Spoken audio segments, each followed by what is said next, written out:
When Retool CEO David Hsu set out recently to raise fresh funding for his low-code software startup, he took an unusual risk: leave as much money on the table as possible. Let other tech companies seek billion-dollar mega deals or dazzling valuations, Hsu argued. Retool would deliberately come in under market, and raise as small a sum as its founder could manage. Most people are conditioned to think higher valuations are great, and huge amounts of money raised are really good, Hsu says. But a lower valuation and lower dilution is substantially better for employees. So in putting together Retool's latest funding round, Hsu went against the startup world's typical order of operations.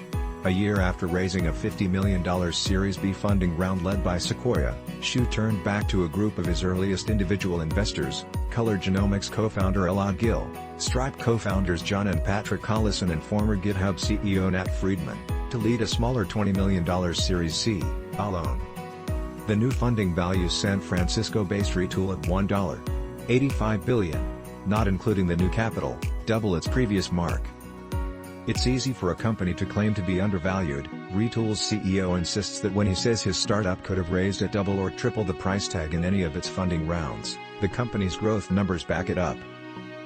Retool operates in the app-building space, but for internal business tools, turning code into building blocks for engineers to quickly assemble, from components handling passwords to images and sales logs. A graduate of startup accelerator Y Combinator in 2017, Retool reached several $1 million in revenue while still just 4 people, Hsu says. Retool's revenue is now in the mid-8 figures, tens of millions, and it's at least currently cash flow positive, a source with knowledge of its finance. Customers today include Coinbase, NBC, Peloton and Volvo.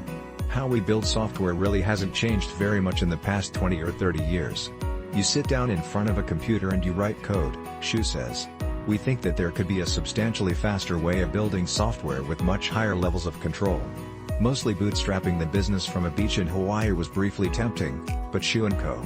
raised their first funding in the spring of 2019, then a $25 million Series A led by Sequoia.